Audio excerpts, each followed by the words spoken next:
इतने वर्षों से आप आ रहे हैं मेले में, कभी प्रशासन ने नहीं पूछा, कभी कोई शक नहीं किया, कभी कोई सवाल नहीं किया, आखिर अचानक से प्रशासन को क्या हो? ये सब जानते हैं, लेकिन क्या करें, इनको ऊपर से निर्देश था कि इनको अपमानित करो, तो अपने आका का फर्ज बजा रहे थे। क्या आपको प्रमाण देना पड़ेगा अपना शंकराचार्य होने का? सोने का एक टुकड़ा सामने रख करके अगर आप कहें यह सोना, मैं तुझे सोना नहीं मानता, तू प्रमाण दे कि तू सोना है, तो सोना क्या करेगा? तो कोई फर्क नहीं हो गएगा कि कसौटी का पत्थर ले आओ, जिसके हमको देख लो।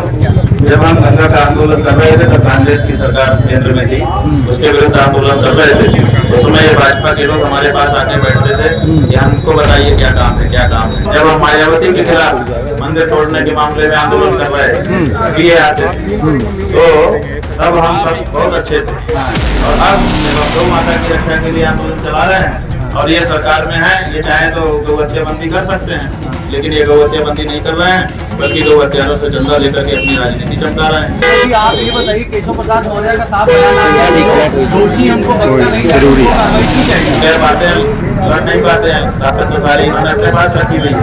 7 दिन हो गया, लड़कों को मारा गया, छोटे छोटे बच्चों को मारा गया, सन्यासियों को मारा गया। ये देखिए 95 साल के वृद्ध यहाँ पर बैठे हुए, इनको मारा गया, महिलाओं को मारा गया, सन्यासियों को, ब्रह्मचारियों को मारा गया, शंकराचार्य जी का अपमान किया गया। क्या कार्रवाई 7 दिन? सर्वोच्च पद पर सनातन धर्म पे जो विराजते हैं, जो सबसे बड़े गुरु होते हैं, वो होते हैं शंकराचार्य महाराज जी का।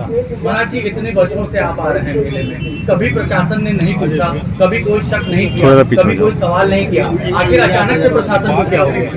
40 वर्षों से हम संगम स्नान करने के लिए माघ मेले में आ रहे हैं। कितने तो कुंभ हो गए बीच में, कितने तो अर्ध कुंभ हो गए, और यहाँ का पूरा प्रशासन हमसे ठीक से परिचित है। यहाँ पर पुलिस वालों की जो ड्यूटी लगती है, प्रायः जो पहले ड्यूटी कर चुके हैं उन्हीं की ड्यूटी यहाँ पर लगाई जाती है, ताकि वो रास्ते लोगों को जानते रहे, यहाँ की प्रकृति जानते रहे। तो यहाँ लगभग सब लोग आपस में परिचित ही होते हैं। हम जब गुरु जी के शिष्य के रूप में यहाँ आते थे तो उन्हीं अमावस्या को सवेरे 9 बजे निकल करके संगम जाते थे, जनता के बीच में स्नान करके आ जाते थे, कोई नोटिस ही नहीं करता था। फिर धीरे धीरे हम ब्रह्मचारी बने, थोड़े लोग नोटिस करने लगे, तो हमारे साथ 10-5 लोग भी जाने लगे। उसके बाद जब हम दंडी सन्यासी बने, जगत गुरु शंकराचार्य जी महाराज के प्रतिनिधि बने, तो हमारे साथ पूरे शिविर के लोग जाने लगे, 150 लोग। और जब हम शंकराचार्य बने तब हम पालकी से जाने लगे, तो हमारे साथ 100-200 लोग जाते थे। तो ये परंपरा रही, 3 वर्ष तो हम पालकी से ही गए। पहले ये लोग वक्तव्य दे रहे थे ना, परंपरा नहीं, नई परंपरा पालकी की। अब जब इंटरनेट से लोगों ने हमारे पीछे के 3 वर्षों के पालकी के चित्र निकाल दिए, वीडियो निकाल दिए, तब अब चुप है, अब कुछ नहीं बोल पा रहे हैं। तो ये सब जानते हैं, लेकिन क्या करें, इनको ऊपर से निर्देश था कि इनको अपमानित करो, तो अपने आका का फर्ज बजा रहे थे। शंकराचार्य जी पहले तो कैमरे पर बोल रहे थे परंपरा नहीं, अब तो नोटिस खेल रहे हैं, प्रशासन आपको नोटिस दे रहा है। क्या आपको प्रमाण देना पड़ेगा अपना शंकराचार्य होने का? देखिए, प्रमाण देने में हमको कोई दिक्कत नहीं। हमने एक उदाहरण दिया था, आपको भी बता रहे हैं। हमने कहा कि सोने का एक टुकड़ा सामने रख करके अगर आप कहें यह सोना, मैं तुझे सोना नहीं मानता, तू प्रमाण दे कि तू सोना है, तो सोना क्या करेगा? उसको कोई फर्क नहीं हो गएगा कि कसौटी का पत्थर ले आओ, जिसके हमको देख लो। आपने महाकुंभ भगदड़ पर सवाल उठाए, आपने गौहत्या पर सवाल उठाए, आप तो राष्ट्रीय नदी घोषित करने की गंगा की बात करते हैं। इतनी अच्छी तमाम आपकी मुहिमें रही, आंदोलन रहा, तब शासन प्रशासन का ध्यान नहीं गया। आज आप एक तरह से हम कहें आंदोलन कर रहे हैं, तो सब आपके पीछे पड़ गए क्या? जब हम गंगा का आंदोलन कर रहे थे तब कांग्रेस की सरकार केंद्र में थी, उसके विरुद्ध आंदोलन कर रहे थे, उस समय ये भाजपा के लोग हमारे पास आके बैठते थे कि हमको बताइए क्या काम है, क्या काम है, आप बहुत अच्छा काम कर रहे हैं। और जब हम सपा के खिलाफ गणेश विसर्जन के मामले में खड़े हुए, तभी ये लोग हमारे पीछे पीछे आते थे। जब हम मायावती के खिलाफ मंदिर तोड़ने के मामले में आंदोलन कर रहे थे, तभी ये आते थे।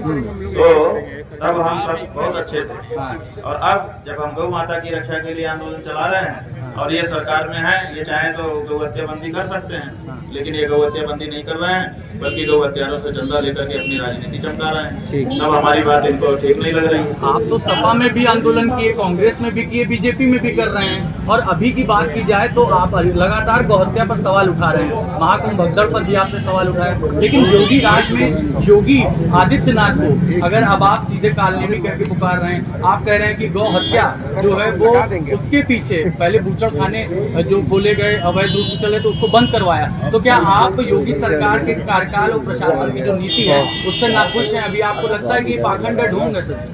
भाई ये मुख्यमंत्री बने, इन्होंने कहा कि बूचड़ खाने बंद होंगे, तहलका मच गया।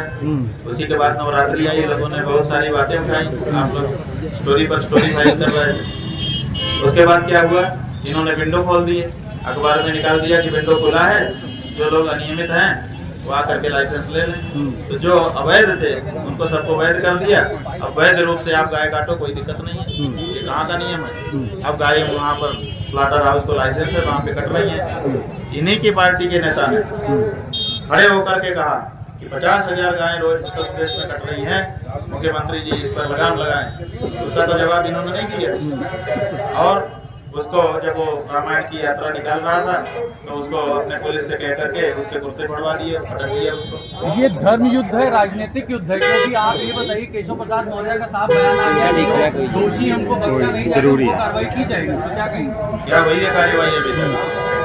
केशव प्रसाद मौर्य जी कह सकते हैं, कर नहीं सकते, उनकी इतनी कहाँ ताकत है उनकी। यही तो लड़ाई है उनके आपस की कि वो कह पाते हैं, लड़ नहीं पाते हैं। ताकत तो सारी इन्होंने अपने पास रखी हुई है। 7 दिन हो गया, लड़कों को मारा गया, छोटे छोटे बटुकों को मारा गया, सन्यासियों को मारा गया। ये देखिए 95 साल के वृद्ध यहाँ पर बैठे होंगे, इनको मारा गया, महिलाओं को मारा गया, सन्यासियों को, ब्रह्मचारियों को मारा गया, शंकराचार्य जी का अपमान किया गया।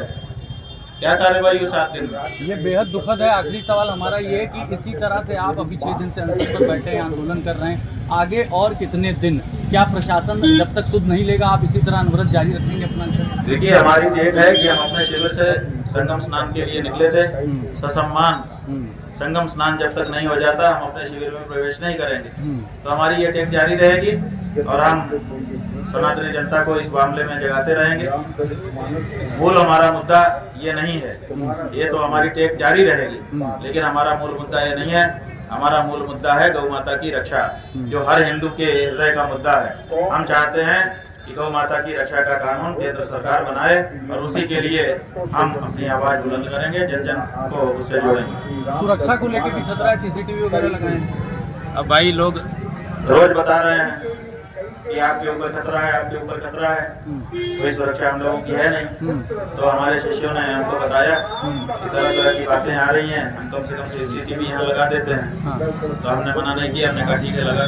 तो साफ तौर पर आपने शंकराचार्य महाराज जी को सुना है कि उनका साफ तौर पर ये कहना था कि जो गौ हत्या का मामला है उसके लिए राष्ट्रव्यापी आंदोलन भी यहाँ से करेंगे और तमाम जो भी यहाँ पर उनके साथ बदसलूकी की गई है, गलत व्यवहार किया गया है, जब तक प्रशासन नहीं आएगा और खुद इस बात के लिए पुख्ता नहीं करेगा कि उनको ससम्मान वापस यहाँ से स्नान कराया जाए, तब तक वो इसी तरह अनवरत अपने शिविर के बाहर इसी तरह बैठे रहेंगे। अभिषेक पांडे, नाउ उत्तर प्रदेश।